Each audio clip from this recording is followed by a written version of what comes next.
Well, hello, everybody. Welcome back to another episode of You Haven't Seen That Podcast, or YHST for short. I'm Isaac. I'm Elva. And this is a show where we cover movies on that growing list of films that has people asking us a question. You haven't seen that, you dumb sons of bitches. Sam's going to join you on it now. Sorry. Hell yeah, man. All right, we're covering one movie today. We do not have any news. And that one movie, of course, is James Gunn's Superman. I failed you this time, but it's okay. Why? Because I usually do the movie. The theme? Yeah.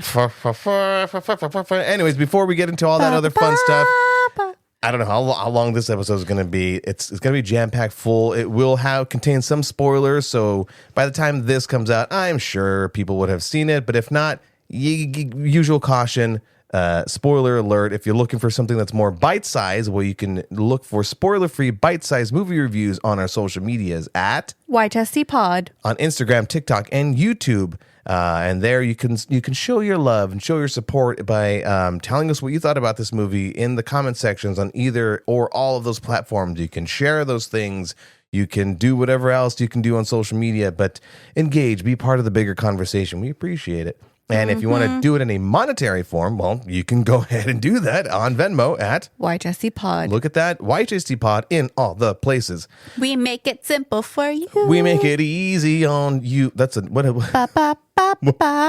brand is that? Make it easy on you. If you know what that is, go to the aforementioned social medias and comment down below. Please. Oh, man. Yet another late night recording. It's on a Monday, by the way. Full show behind the curtain. BTS. The band, the Korean band, they're back now. I thought they were doing military. Well, now they're back. Anyways, so we're covering Superman. Once again, spoiler alert. Man, this is one of the more highly anticipated movies of the summertime. James Gunn took the helm, along with Peter Safran, of the DC universe. And their first thing that they had put out was an animated thing. Actually, technically, the first thing they put out was a documentary called Super/Man, the story of Christopher Reeves. But the second thing that was actually story-based and all that other fun stuff was the animated show Creature Commandos. Did you ever get a chance to watch that on HBO Max? No. A ton of fun. Dude, I champion for James Gunn. He's all about story.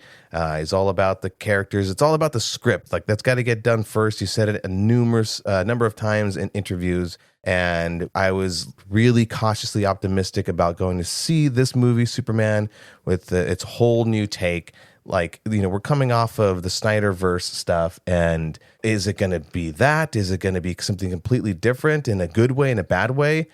I was not disappointed. Now, it took a minute for me to digest what we saw, and I do want to watch this movie again. Oh no, I'm down. Yeah, I'm super. It's going to happen, but I don't want to. I'm not going to give my little first takes first, because Alva, you're the one that's least peripherally aware of Superman, and this is more the comic book movie compared to the Snyderverse, which is a reimagining of that universe. So what did you think about the movie? I rebuke Henry Cavill and and replace him with this one. Wow, man. Because it just didn't give me... Okay, so Snyder first Superman, It was dark. Super dark. I mean, that was a big complaint that it was broody Superman. Okay. Superman doesn't kill. But here's the thing. He looked... I know the cartoons because I watched some cartoons and stuff as a kid and stuff, and he looked very boxy. Him and Batman were very boxy, right? So you dangle Henry Cavill in front of my face, but you don't give me any other options. But Henry Cavill didn't give me what this Superman was. Henry Cavill gave me, there's hope, but there's gonna be a price for it. Mm-hmm. And this one was, there's hope and there's no but. It's just simply hope. Yes, yeah. And I remember watching... Preach, sister. I remember watching some cartoons, and I remember, watching older Superman movies and stuff like that. It was basically Superman being the good guy. Always the Boy Scout. Yeah. The G golly gosh. Yes. What the hey? Yeah. So when we got Henry Cavill, I was I'll take it, but it's not kind of what I grew up with. In my mind, I saw goody two shoes doing good, right? And not wanting to receive anything back in a way. but Henry Cavill took that away, and it gave me like a, we're miserable. Life is not how we need it to be. Yeah.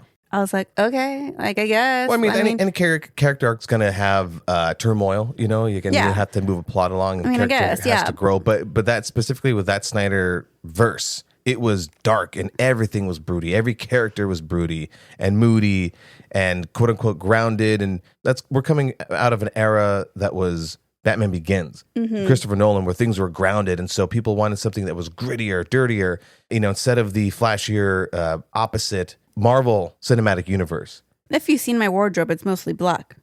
Like I have a color on today and it's out of the norm. It's disturbing. Yeah. And I'm 100% okay with gritty and everything.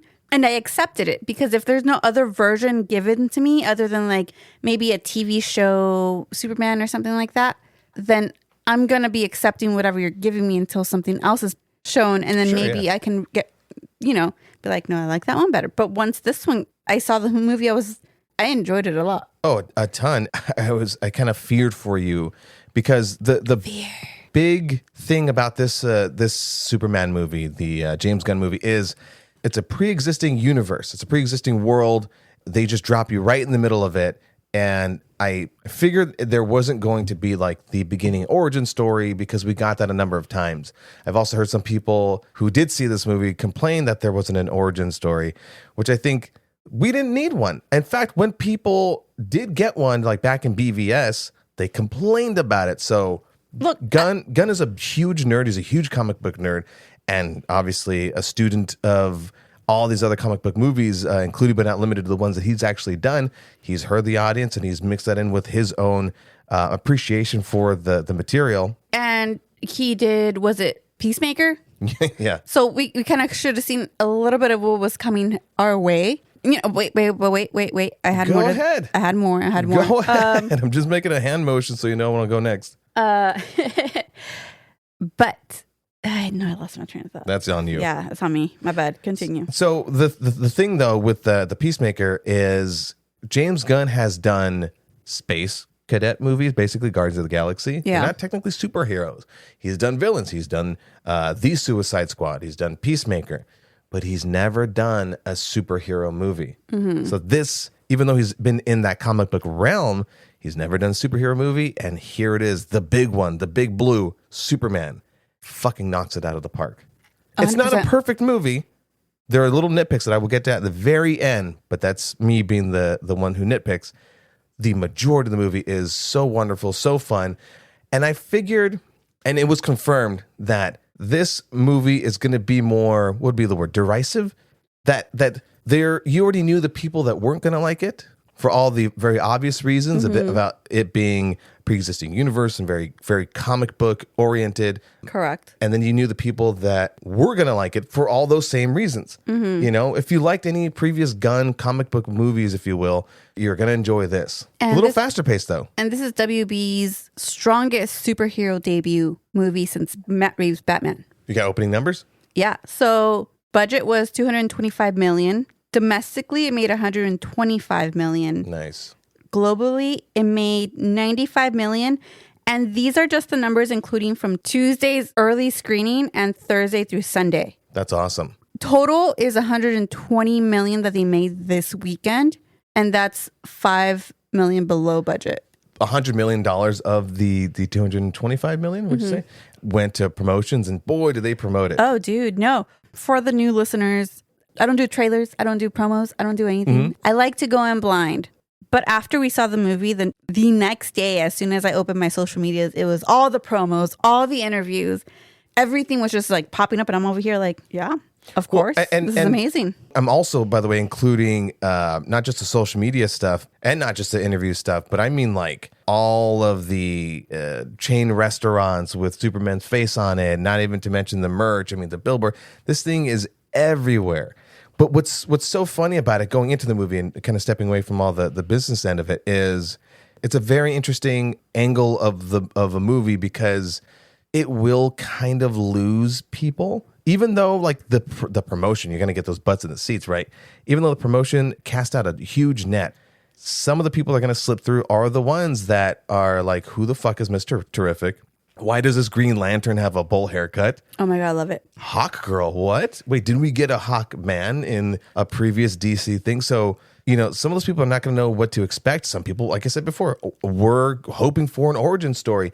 And the unique part of that is because it drops you in the middle of it, albeit with the intro text scrawl, if you will. Love it. Is they don't give you a chance to warm up to Superman. There isn't that origin story to warm up to, which was a little jarring for me. And I was sitting in my seat wanting to like it and hoping that I was going to like it. And because it was essentially kind of sort of a different format, if you will, that it took me a few beats. In fact, it took me like 20 or 30 minutes to actually like warm up to the Superman.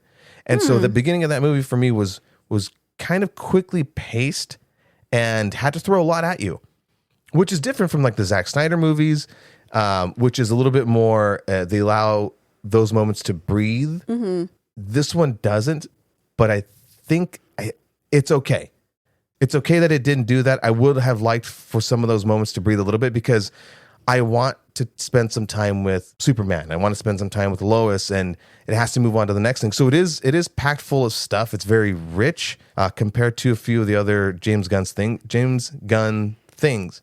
But this movie, I don't feel like it was supposed to be the big epic that like Zack Snyder's Superman, Man of Steel, was supposed to be. Look. Or is. James Gunn started off amazing. I'm going to say I am not a fan anymore of these 30 minutes original thing anymore. I don't need the backstory. I could Google that shit. Oh, correct, yeah. I don't need that. But the fact that he started with a dog, I'm just like, you got my attention right away. That's what you needed to do to get me locked into this movie. And that was it. Right off the bat. I'm like, I don't got to wait until the end. Because usually they always promo one of the characters or something. Right. And then they wait for like the last, big 30 minutes of the fight scene. And then you see that. And I'm just like, and that's what I was expecting because I'm so used to waiting until the end to see the character that I actually want to see. Or maybe the character is there, but they're only in the middle of the movie for like 5 seconds because they're, editing and stuff. But the fact that I'm just like, I get this beautiful, cute little puppers throughout the whole movie. We'll get to crypto in a minute when we start talking about the characters. But in general, just a sort of generality of the feel of this movie, it was so much fun. It was so much more lighthearted. It's like, as you said before, filled with hope that Superman is supposed to be. And it's the Superman from when he was first created, 1938, I think. Don't quote me on it. And some people might say, well, it's biting off of the Christopher Reeves Superman. Well, that was the same Superman from back in the day. And the interesting part about it is that the newer era that we put him in, the current era rather, with that same good golly gosh attitude, it makes it so much more interesting because he has to still be the nice guy in this corporate world with technology, and he doesn't go on social media and whatnot, and has to still maintain his integrity and has to still be the good guy in a world of cynical people, including obviously the villains Lex Luthor, but also cynical in a good way, Lois Lane. That scene where, and they showed in the trailer, so I'm not revealing too much, but that interaction where she's interviewing him and not pulling any punches was one of the most fun interactions because he's being interviewed as Superman, but he's not exactly the meek-mannered Clark Kent, and is being Superman in the interview, but there's moments when he's just sort of being himself. That middle person. Yeah, where he's combining both of his personas into one, where, may I say, he's comfortable with this one person. Yeah. To show both sides without having to be like, crap, I only got to be on one side. But the tough part about it, and in that part of that movie, he's having to deal with the ramifications of trying to do what is very obviously something that somebody with his abilities would do, which is to save people's lives. And he doesn't care if it was, not that he doesn't care, but it's just his sole function was to save people's lives, and he stopped a war. But then, what are the nuances of it all, and what does it mean for these two fictional countries, which are totally fashioned out of Israel and Palestine, that whole thing, which is amazing because the fact that they could have gone and created something different of a different conflict, but stayed true to, in a weird way, today's political climate and everything, which I've also seen as I was scrolling through social media and, doing my research and everything. And even after watching the movie, it's a lot of people who've been posting in general just videos of them reviewing this movie and how it gave them hope that there is going to be an end to all this mayhem, because there may be a person who is Superman-esque but without the superpowers in real life. And I'm just like, y'all got real hope here. So I heard somebody say that the most unreal part of this movie was that somebody with integrity like Lois Lane was actually still able to work for a big corporate newspaper. Wow. She's not working for Fox News. We hold no political views here. But so this movie, it pulls from, and James Gunn pulls from every single source. Like, he does it in this way that it feels organic in the movie. It's its own thing, but you can totally see where it pulls from the Silver Age Superman or the All-Star Superman. Things that I've heard people say, I just don't know what it exactly means because I never read comic books, but definitely stuff from the shows. And this is all things I'm looking up in research. And obviously the Richard Donner 78 Christopher Reeve Superman. Like, it's pulling from all of these things, to his symbol, to the trunks being something that David Cornsett convinced James Gunn to do to make Superman feel more normal. Not just the director, but also the actor playing is giving. I love that he's a big nerd. Oh my God, yes. Big nerd. But also like giving, and a theater kid too, but also giving his opinion on how the character he wants to play. Absolutely. Yeah, I love when actors, they're embodying this person, but they're also giving their input as far as like background. And the director's actually listening instead of like, yeah, sure. But they're actually like, no, we need to make sure that this is all here. If you know something, tell me. And I'm pretty sure I've said this before in other episodes, but anyways, Gunn is very much that person of the best idea wins. Not my idea wins, not this is what I put down on paper. No, there's room for it to grow organically and evolve into the thing that it needs to be. Like, it felt really good. Again, my only issue with it was that there was a lot going on. It's very fast paced. You do need to pay attention, but there's no useless moments. You know what I mean?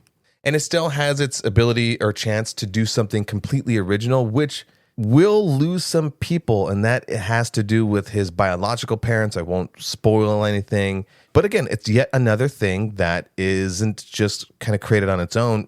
The inspiration is from things that have existed before, certain storylines. It also kind of gave me a little bit of a Smallville. Totally, yeah. That's what I mean. It pulled from those shows. It pulled from Smallville for some stuff. In fact, that whole the parent storyline. Oh, definitely. Once I saw it, I'm just like, I know where this is from because I've seen that show. But I think he did it. I mean, I think Gunn successfully delivered this lived-in universe. In fact, like there are so many moments. There's a few moments where you see Superman and or the Justice Gang, Guy Gardner, Mr. Terrific, and Hawk Girl battling just like normal stuff. In fact, like one of the first posters or one of the first still frames we got of Superman was like him putting his boots on with something happening in the back. And you're thinking, everyone was like pissed off about that photo because it's the internet, right? Why is Superman taking his time putting his boot on when there's obviously this danger going on in the background? I was so fucking over the moon to find out that it was just an interdimensional imp, that the Justice Gang could handle it on their own. Oh, the little eye with the tentacles. Yeah. That was very much comic booky, and I'm just like, I love it. And that's the world of it. Even the people in it, like when they're encountering the big old kaiju or the Hammer of Baravia, like, yes, people are afraid because they're like in the way, but for the most part, they're kind of sort of used to it, but not like in a like a nihilistic kind of way. You know what I mean? Named it Dolores. Don't put another fucking Dolores in here. Why? I wanted to name it Dolores. If anybody remembers, Dolores was the name of the little tiny dinosaur back in the Jurassic World Rebirth movie, which sucked. The only good thing that came out of it. Anyways. So, this movie isn't filled with the type of Easter eggs where it's like, you need to know the comic book stuff so that you can get the movie. Like, it does, not necessarily slow down, but it does show and tell, but there are some moments where it needs to tell and not show. But it doesn't feel out of place, not entirely. Like, there are the obvious, like, one-liners, this is what this is and this person does. And then some stuff is organic where it's, like Green Lantern saying like, I can't do those things because this is a vow because I'm basically space police. Like those things, those beats do happen. But for those devoted fans, the fans of the DC universe and the comics, there's the things in the background like Stag Industries, Maxwell Lord and all that stuff. A little sign to Gotham on the freeway. Also, the Hall of Justice, the wannabe hall, the under construction, the mural in the back. It has some characters in there from Justice League. Oh, no kidding. Yeah. So like, as I was doing my research, I saw someone like Scream grabbed it. Of course, someone would like take a picture of it, but like it's kind of one of those things where you kind of have to be paying attention to it or looking for certain things. And like they name some stuff, and I'm just like, I don't know any of these, but thank you for letting me know. Nice. So there's something for everybody. And this totally feels like its own thing as well as feeling like a James Gunn movie, including, the way that he uses music. There's this one specific scene. It is a oneer with Mr. Terrific, and he's kicking all kinds of ass with his T-spheres and everything. It's very, it mirrors the Guardians of the Galaxy 2 with Yondu gets his mohawk thing and he just starts kicking all kinds of ass with his arrow. So it's very much that scene. And it fucking works. It's also how we had the conversation earlier of like, if you were to have a scene where they would like be killing each other, I'm like, it would have to be like a poppy song for a very murderous rampage. You always say that. And I'm just, because that, and it happened to the point where I think you saw me throughout the whole movie. I will say I was like, ooh, ah, ooh, ah, ooh. Walla walla bing bang. Mr. Smarty Pants. No, I was kind of just, I was really enjoying the movie, and that really does take a lot for me to enjoy a movie. And luckily, I had no one next to me. Amazing. But when that part came up, I started to dance. Not only because the song was like really poppy, not poppy, but like upbeat. Yeah, it was poppy, upbeat. I remember that song is in one of my playlists from like years back. And I'm just sitting there, I'm like, I know this song. Where is it from? And I just started kind of like dancing in my seat, and it just went with it. And I kind of just like loved it a lot. And that's a perfect segue point to talk about the music. The original score from original John Williams score from the Superman 78 is, you heard it in the trailer. It's so fucking powerful. I love how it was used in this movie, but then, switched into the electric guitar, dude. It felt badass, amazing. But other than, some of the needle drops in here that are just so James Gunn. There's only two. Right. But other than that, James Gunn knows his music to the point that on Spotify, you want to take it away? Yeah. So Spotify asked James Gunn to make playlists for the characters. So we got one for Clark Kent, Lois Lane, Lex Luthor, was it Eve, Jimmy, Chief guy from Daily Planet. Yeah. Yeah. There's, a couple of songs, maybe like 10, 15 songs per playlist. And it's tailored to each character. Yeah, like Lex Luthor has Fame. Yeah. Let me just, like, the first one that I have it out here. It's like Clark Kent. You got Jimmy Eat World, All Time Low, Florence and the Machine, Pete Yorn, The Clash, New Radicals, Journey, The Mowgli's, Spoon. And like Lois Lane has more punk music. Well, that's the whole thing was, remember that one scene where where she kind of was like, no, you listen to pop punk. And she's like, he likes a fictional band, the Mighty Crabtones. Yeah. So there's even that song on there. You have these two versions of punk, which is very much the tone of this movie. Yeah. And I love it because that's a great point. The thing is, a lot of people have a misconception of what punk is. And Lois Lane and Clark Kent are that. Those are two versions of punk. You got the punk where it's like, no, it's supposed to be this. And then you got the other ones that it's like more pop punk, but like... Right, like radio punk. Yeah. And at the same time, it's like, they have the same message, but there's people that don't get that message. And once they later on discover that's the message of the song, that's the message of your genre. Yeah, it's like deeper. Oh my goodness, that's so woke. I'm like, that's the whole point of it. Like, what aren't you getting? But the fact that there's these lists, and even like, and when you go on Spotify and look up Superman playlist. Yeah, it's easy search. Superman official playlist.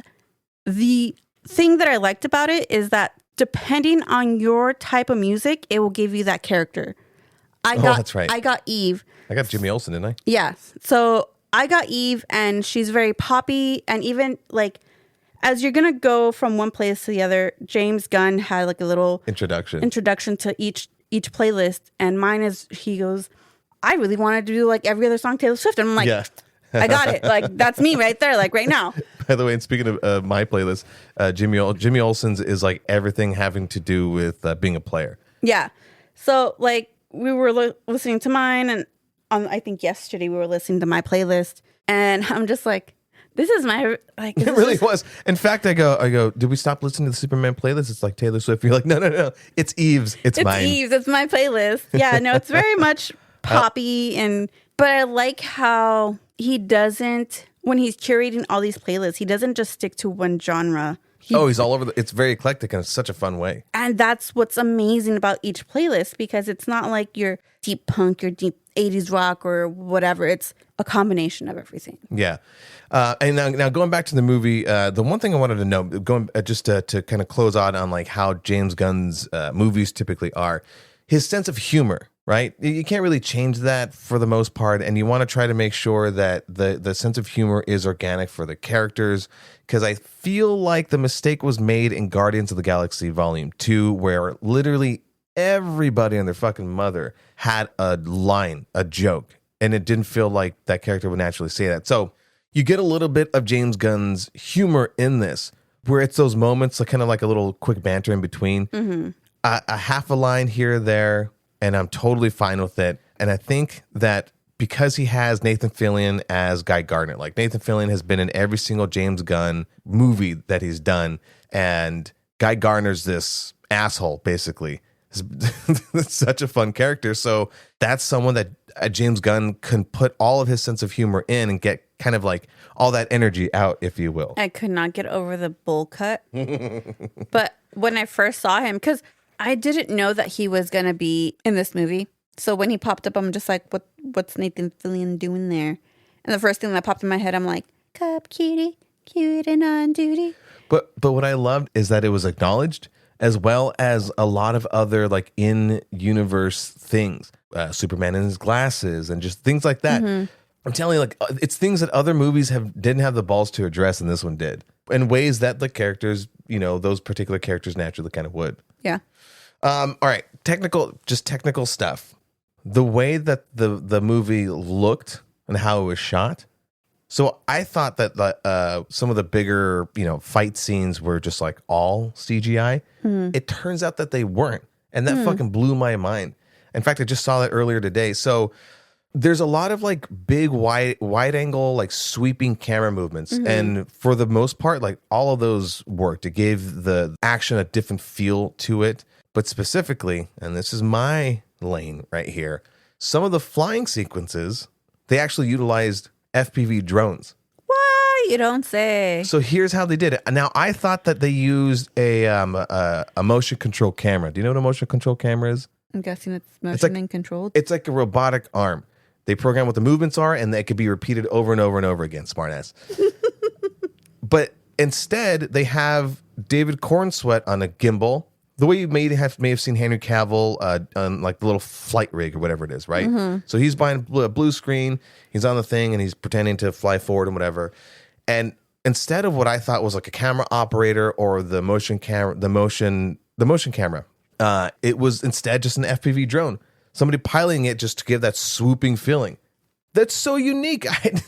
I never thought that an FPV drone would be used in a Superman movie in this very specific and unique way. It makes sense because there was one scene, I don't remember what happened. There was like a swoopy thing, and I was just like... There was a lot of swoopy stuff. No, but I forgot what it was. Was it the battle on the baseball field?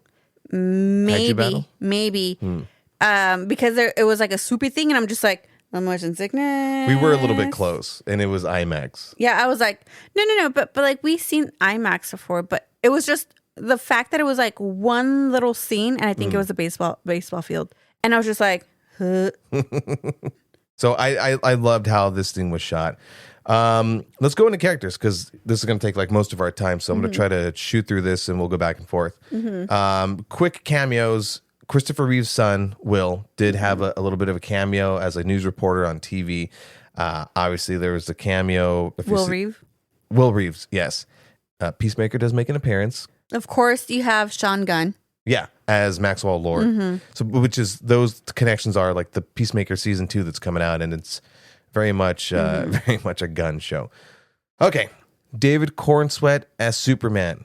My God, this guy knocked it the hell out of the park. We said at the top of this episode how he could embody both Clark Kent, which I did wish we got a little more Clark Kent. We only got it in that one sequence when they're in the Daily Planet. We got a lot of Superman, him as Superman, the gee golly gosh, what the hey kind of stuff. It was a ton of fun. And those are like the obvious fun things, but him illustrating that raw emotion, that frustration, the humanity of Superman, which is sort of the overall message of this thing, right? Humanity. Obviously, it's Lex Luthor versus Superman, and Lex Luthor is a human, but yet he's like he has the least humanity compared to an alien. Also, Lex Luthor in this movie taught me that I'm not hating hard enough. I need to hate harder. But but a villain bigger than Lex Luthor, Superman has to go up against social media.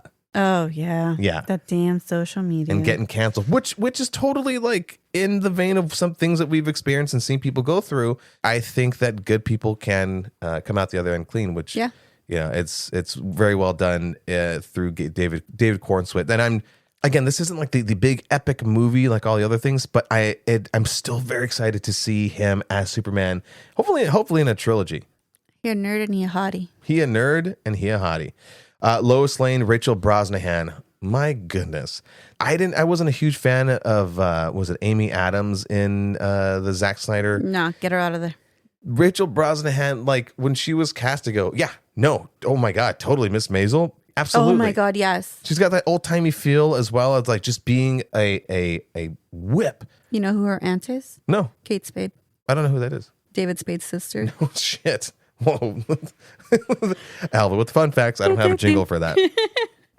But I Lois Lane has always been someone who's like this strong reporter with integrity and a sense of independence. So there's some beats in the movie where, are her and Clark going to work out or not? I don't know. Well, they won't say. And her, along with everyone else that's in the Daily Planet, like they are pretty much integral to the plot. So obviously her and Jimmy Olsen, which I love who they cast as Jimmy Olsen. Skylar Gisondo. We've seen him in, speaking of Nathan Fillion, Santa Clarita Diet. There you go. He's like, dude, he look at freckles, redhead, totally Jimmy Olsen, and a player at that. It's like the one person that you don't expect to have that much, like, shall I say it, Riz. You know what? No, not even. It wasn't even that he had Riz. He just, it's just this energy. The auras, kids now say. But going back to it, like everyone played a part in it that like felt for the most part like organic. You know what I mean? Yeah. Like no one stole the spotlight for anyone. Like they had their little moments and then they moved it along. I kind of, like I said before, I think I would have wanted more moments with Lois Lane, but hopefully we get something like that more in the future. Lex Luthor though, Nicholas Hoult, my fucking goodness, this guy. I mean, the energy, the eccentricities, the pettiness. Dear Lord, the pettiness of this guy. I am not at that level of petty or hatred. But do we know anyone that's like hyper rich and petty? You don't need to be hyper rich to be that petty. And is involved with world affairs. Eats McDonald's all the time. Who knows? But what I loved about this Lex Luthor is like, I thought it was super cool that he has this whole team of minions and done in such a way that of course he would have a whole team of people. Yes, he's a very smart guy and he knows all the science and stuff, but instead of having like his 2 or 3 henchmen, like he has a whole team and he's directing it, and those sequences were, I think, a lot of fun. Because he's smart. He knows what he needs to do. Also, he's not like the Jesse Eisenberg or whatever. Yeah. Like that head did not work with shaved hair. With a bald head. No, but his head worked great. It was an interesting take, but I think Nicholas Hoult did such a good job. But this Lex Luthor was, even though he had his whole his team, there is this one pivotal moment where he gets his hands dirty in such a way that, I think I was left taken aback. Like, oh, he's not going to do that because he did it. And I love when movies have the balls to do something like that. And it's like he did it. He did. I wasn't expecting it. Like I said before, Nathan Fillion as Guy Gardner was, I think it was a good cast. Some people might not agree. I don't know a lot about Guy Gardner. And I think when I talk to other people who do know about this particular Green Lantern, I'm going to get their take on it. But I think it was a lot of fun, perfectly fine in the movie. Isabella Merced as Hawkgirl didn't really have a lot to do in it, and I think she's wonderful as an actress. Just a little underutilized in this particular thing, because the one that stole the spotlight, who definitely was a standout, was Mr. Terrific, played by Eddie Gathegi. Okay, he's not my new favorite character. Just for the fact of like how he just kind of is as a character, like nonchalant, like I don't care. His vibe. What's like, not like it's like a I don't care, but I'm gonna help you out kind of thing. Like it gives you like the I don't want to, but I'm doing it. It's because he's like the third or fourth smartest guy in that universe, and if you're that smart and you happen to be the good guy, everyone else, you're just like, I gotta explain that these aren't circles, lady, that they're spheres. Seriously? Really? Although not smart enough to have a fast garage door open. He's still working on it, all right? But no, the thing that I loved that they had Eddie Gathegi is in X-Men First Class. He played this character called Darwin, whose mutant power was he basically can't be killed because he will adapt to any situation, quickly gets killed off. They did him wrong. Did him dirty. They did him super dirty. And boy, oh boy, does he have his he has his time to shine, because this, even though he's pretty serious for the most part, he's got his moments that he's pretty sassy. Oh, I love it when he like speaks up, and I'm like, that was sassy. He's so sick of people. Oh, I love it. And then Metamorpho. I mean, I'm not going to go into like the villains because I don't want to spoil much, but Metamorpho kind of was half bad guy or whatever, kind of against his will, played by Anthony Carrigan. Now, my one problem with Anthony Carrigan being cast as Metamorpho is Anthony Carrigan he can do drama. He's wonderful. He was wonderful in Barry, but he can also do comedy. And he has some moments where he throws a little James Gunn humor in there. Because he's a character that's basically, in full prosthetic makeup, the actor is full prosthetic makeup to be the character, I think it didn't need to be Anthony Carrigan. Good for him, though, for being in a big movie like this. But, like when you have someone who can, maybe there's some scenes left on the cutting room floor. I don't know. It's or maybe we get to see him more in future stuff. And we just don't know. I honestly really do hope so. Because it wasn't that he was underutilized in this; it was that his ability to be that level of funny was underutilized. But the character itself as Metamorpho was really fun and interesting in this. And how did you take to Metamorpho? Like, because I knew nothing about it. Like, we did some character breakdowns for the other podcast they do. But like, how did you feel about this character that came out of nowhere that looked all weird? Well, I feel like he gave weird Rocky dude vibes, like I'm a gemstone or something, like a geode. But like, other than that, I don't know. Like, it was, here's the thing. A lot of these characters are very new to me, or like I've heard, but don't have like a image of how they look like, whether it be in comic book or previous shows, or how other, a specific generalized how they look like. But still, you were able to like accept him as a character. Yeah. For him. Yeah. I did like the time that he did use a little bit of comedy within there.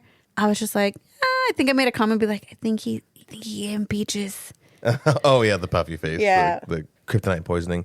And then real quick, Ma and Pa Kent. I forget the actors' names who played Jonathan Kent. I've seen him in other things. He was in Identity as he usually is like a weird or creepy guy. So I think that was an interesting casting choice. But as far as like Ma and Pa Kent, go ahead. Pruitt Taylor Vince. Got it. He's I like that they did have a moment with him, but for the most part, like Mom and Pa Kent were like simpletons, which is so crucial. It is different from Dan Lane and Kevin Costner, where, they have those really heavy dramatic moments, but like these are just normal people. These are normal, good people who would help a superpowered being be a good, golly gosh person. Look, James Gunn did me dirty 2 times in this movie. I have issues with that. One was with Pa Kent at the end, after that whole thing. And I'm just like, why you gotta make an emotional thing here? I don't want to cry in this movie. And then the other one was with Crypto, of course. Speaking of which, to the Pa Kent thing, that was one of those moments where I thought this is a great opportunity to sort of take that extra beat and simmer in the emotion of something heavy like that. And then it just kind of moved along. Very small little nitpicks. I just, the movie came in at like in 2 hours and 9 minutes, something like that, which is perfectly digestible for everybody. I wouldn't have minded like 10 minutes added on just to let certain moments simmer a little more. That's it. It felt like if this movie was going to be directed by an ADHD person, and that ADHD person had to cut a little bit of things off because they thought that the audience would understand like the pacing. Because here's the thing, I had no problem with the pacing. I was like, oh, we're going from one thing to that. Let's fucking go. I don't need to be crying through another 10 minutes of this. I'm fine. You already gave me emotional abuse earlier in this movie before this part. How dare you? Okay. All right. And last but not least, Crypto. Like, I don't think there's been a Superman movie where there's been Crypto, and this is a bold swing, and it worked. And I was so happy that it worked. But the fact that Crypto is based off of James Gunn's dog that he rescued, which, by the way, in an interview, he said that when they got this dog, him and his wife got this dog was abused, that it did not like people. And that if you would walk barefoot, it would bite on your feet. And so I love the inspiration from that. But also, like, after he started to get more comfortable with people and then being around and stuff like that, how he just became this like, oh, you got time to hold me, but still be like this very chaotic dog. Like a little bit of like, this dog has no rules and we can't train him, but we're gonna love him how he is. And it went exactly how I feel like this dog would have been in the movie. Very like chaotic. It was and a dog. Like very, He's very much was a dog. like very playful, but with superpowers in a weird way. And the scary part is like, does Crypto know that he has superpowers and can like destroy the shit out of stuff to an extent? So here is where I kind of got down my little rabbit hole of things, because if any character that may go down a little rabbit hole, it's going to be Crypto. So I was researching, and Crypto is very much a I got your back dog for Superman, to the point where in this movie we've seen how protective he is of him with Lex Luthor towards the end. The fucking scene when Superman breaks into Lex Luthor's office. Oh yeah. And that's now a meme, so it's around where he just yells, "Where's the dog?" Which is also one of those, another meme where it's like, so we are at parties. This scene reminds me of, and then like of this scene, it's Michael Scott with "Where's the turtles?" Okay, so I want to just wrap it up. We went long. There was a lot to talk about. Much. Yeah. And I'm pretty sure Honorable mention. Yeah. Gary Alan Tudyk. Oh, for sure. I know there was a handful of those. Alan Tudyk, he was basically doing the KT, whatever, from Rogue One. So that one was pretty straightforward. He had some moments, but it wasn't as hugely stand out where I was like, fucking Tudyk. But no, so I'm pretty sure like me and the guys at the Hype Attack would like break this stuff down less from a cinematic standpoint and more into like the comic book nerd aspect of it. So we'll go into that with them. But overall for you, how would you summarize this movie? Puppers, flying, poppy music, punk. Go watch it. And cows. There's cows. So go watch it. That's what I forgot to do. I forgot to take you to go pet cows. Damn for your birthday. God damn it, Isaac! How dare you? I forgot to mention. I forgot to mention a couple days ago, as of this recording, it was Alva's birthday, and so if you want to wish her a belated happy birthday, go to Venmo at YHST Pod and give her a birthday wish. Coffee. Yeah. Thank you. But the way I would wrap up this movie is, as a movie, it's not perfect. As a comic book movie and as a Superman movie, I thought it worked great. I thought it was what we needed. Not what we wanted, but what we needed as a movie. And it's an even greater start to Gunn's overall vision. And then the next movie on the docket is going to be Supergirl. Because that script is completed. And then, along with Matt Reeves' Batman 2 completed. But I don't think or know that's going to be part of this universe. We still have yet to... He hasn't designed or even started the whole thing on that Batman. But that's totally fine, because as long as we're getting a finished script script first. But the thing that's going to be really interesting about that is people are going to have to wait a little longer. I'm fine with waiting. We will hope that everyone else is.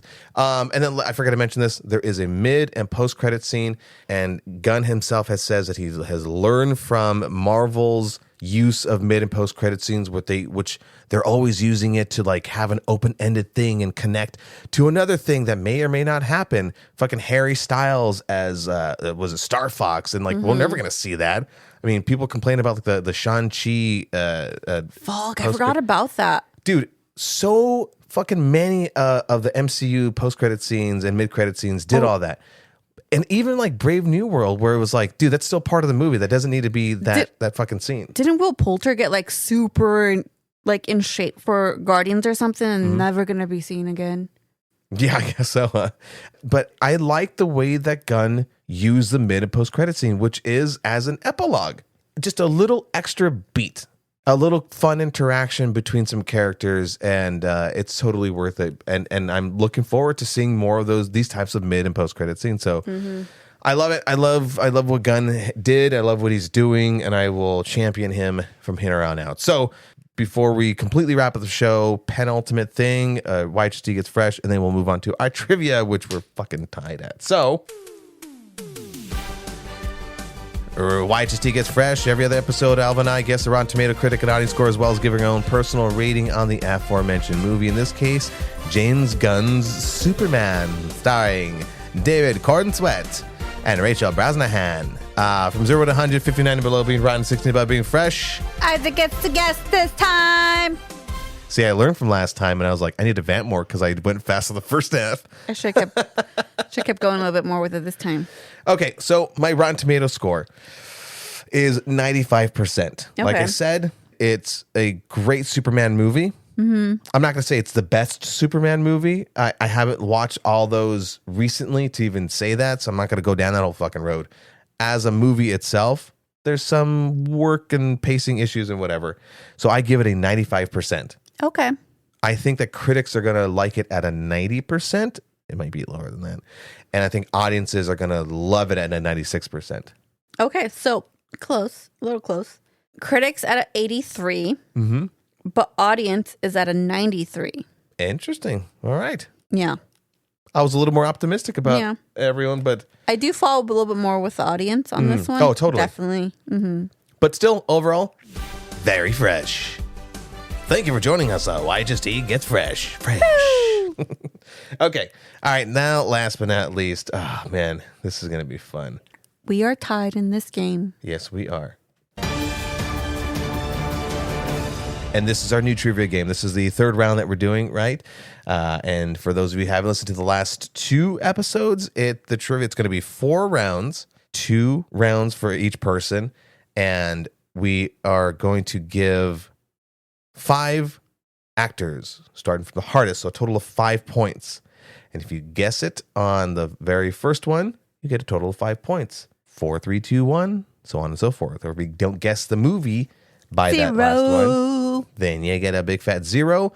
We are not looking up who the actors are if you don't know the actor. So if you know it, you do. If you don't, you don't. They know it. You go first. Am I guessing or am I giving? You're given. All right. Given or taken? You're given. I am given. Hold on. I don't know how to count my 5 actors here. So here's the first one.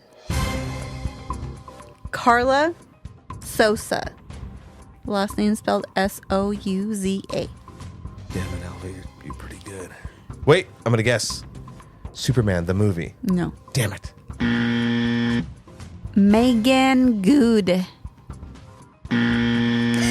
Damn it. I want to win this game. Natasha Liu Bordizzo. What the fuck? I hate you. Dave Franco. Dave Franco? Yeah. Yeah, Dave Franco. At World's End? No. Jamie Foxx. Is this Baby Driver again? No, wait. What, Jamie Foxx? No, you already guessed it. Oh, is this Day Shift? Yeah. Ah, man. I thought you were going to throw like a Snoop Dogg in there or something. Who the fuck were those other people? That's just rude. No, those were the bounty hunters in the top 5. I see what you did, Alpha. I didn't see what. And I don't appreciate it. I'm giving and you know it what? to you. I was going to give you some easy ones. And on the next episode, I'm going to go fucking hard on you. It was not. You just hold off. All right, here we go. For 5 points, Michael Shannon.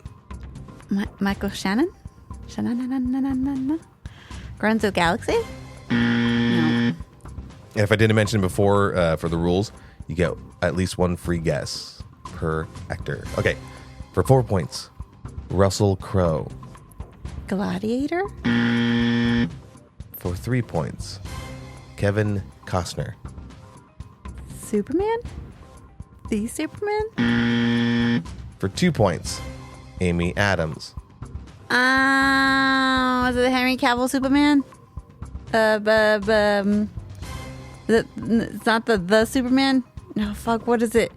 You already guessed anyways. Go ahead.